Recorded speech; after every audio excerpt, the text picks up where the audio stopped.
Hey guys, welcome back to the channel. So today we are going to be doing a overview of my 48-foot project race trailer because this thing is thrashed. Pretty much an introduction to it. It is 48 feet long. It's way too long, obviously.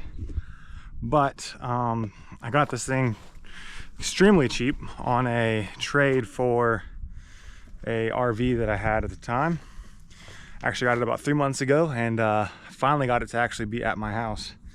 We've been moving and all kinds of crazy stuff.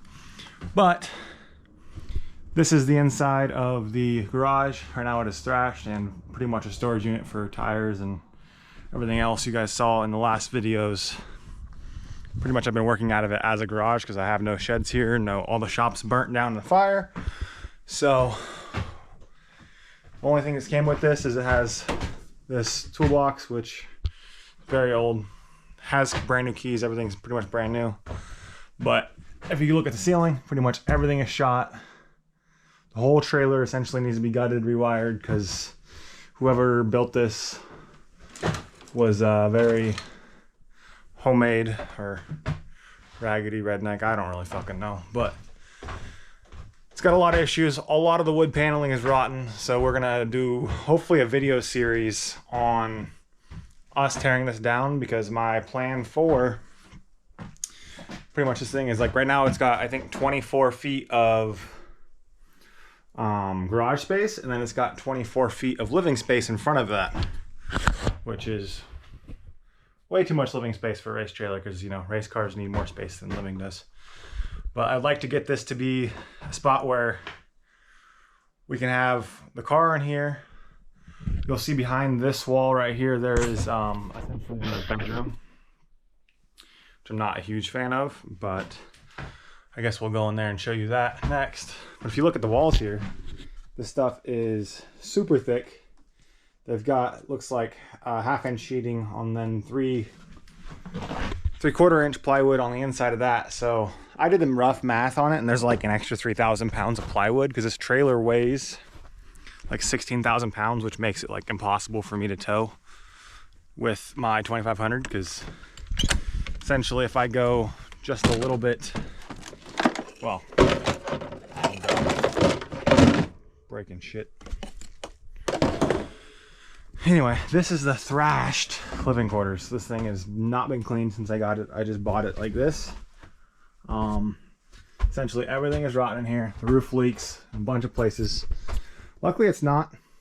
The roof doesn't actually leak in here. I think that they just left all these vents open when I got it. So it's been sitting for like 6 years with all the skylight vents open, which is definitely a problem.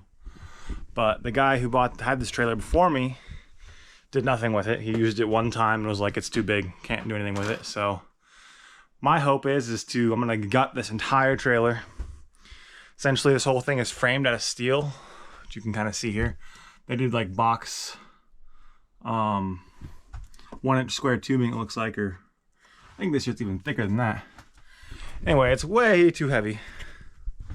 So we're going to cut all of it out. I'll give you guys a tour of this nasty-ass thing. I gotta clean this whole thing, so maybe we'll do a video of deep cleaning this thing, because that'll probably take a week. But yeah, it's kind of nasty in here.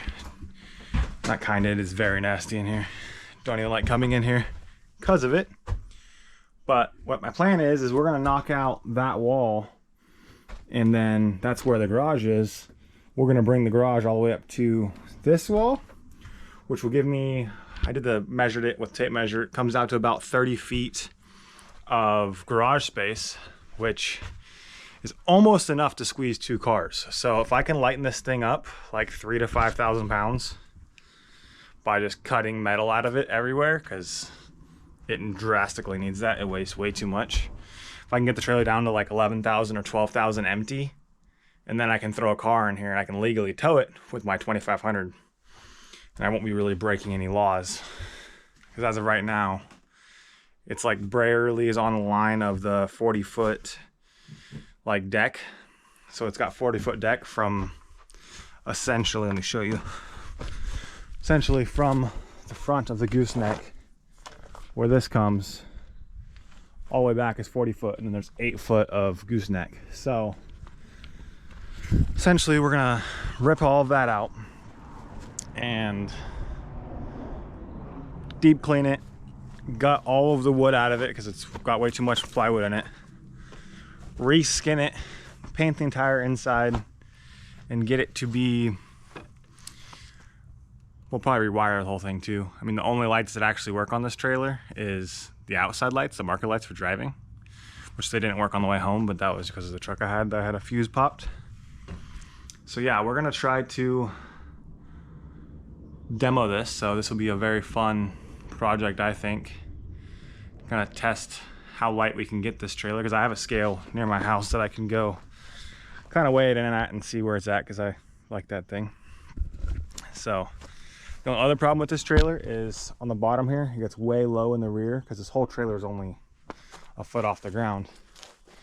And I don't live in a very like long trailer friendly area. I'm up on a mountain, so what I'm thinking I'm gonna have to do is shorten the tongue of this, which I might actually have a company do that because, you know, I'm not a structural engineer. But if we could bring the gooseneck up to like here, it would lower the front of the trailer when I'm towing, which has like 1.5 feet of clearance. In the back, we're only getting like 8 to 12 inches of clearance. So if I could bring the front end down like 6 inches, bring the back of the trailer up 6 inches, it might actually kind of work out. And there's a bunch of ghetto shit we got to get rid of on this trailer. Essentially, the whole thing needs to be resealed. Evidently, it was resighted in 2016, and then it was parked after it was resighted, and then everything just rusted because they didn't actually seal any of the gaps. So luckily, there's not really that bad of rust.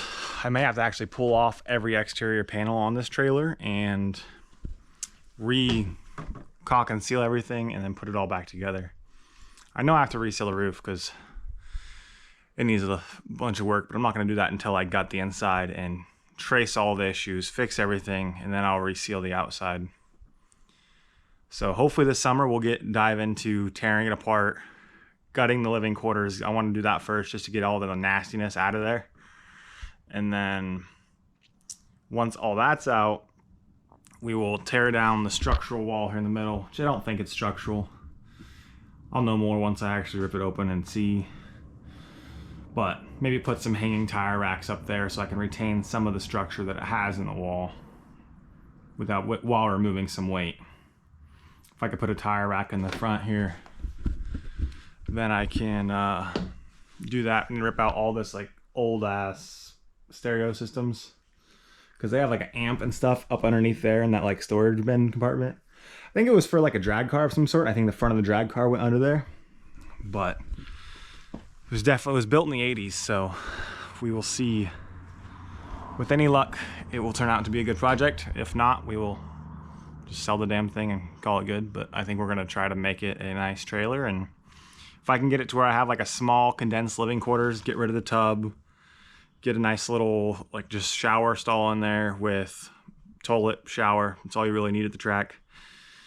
And then enough to sleep 3 to 4 people comfortably would be nice. So that way I can have my dad, my uncle, and then have my son with me or my wife and have a good little setup for a trackside spot. It would be nice. Probably put AC back in there. I think I'm gonna probably leave the rooftop ACs because all the appliances on this thing are like brand new. I mean, they're 30 years old, but they're brand new. So I'm pretty sure they're all propane, so they should all work just fine. I just have to replumb them probably once I got all the wiring and everything out of the walls. So that is one thing I'm looking forward to this summer. We're gonna get hopefully the whole thing done. I mean, if I can get it done for like $5,000 budget, rip the entire thing out, resheet the inside with something other than heavy ass plywood, I think it'll be good. I'm not gonna worry about insulating it because it's a trailer. And then I may actually also, because I have a solar system, I was thinking about putting a solar on top of this so it can kind of act as its own, like just own fully an isolated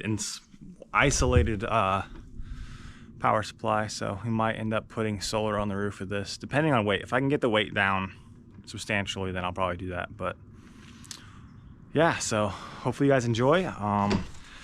It'll be probably another month before I actually get another video out on the demoing of this thing, just because I think the last video I just posted, I showed you guys that we're going on a massive trip across the country, and then I've got back-to-back drift events like every other weekend until essentially the end of May. So at the end of May, we'll have like a 3-week break where I can do something other than drifting. So yeah, hope you guys want to stick around and watch the series of me demoing this trailer and remodeling it into something useful. And yeah, thanks for watching, guys. See you in the next one.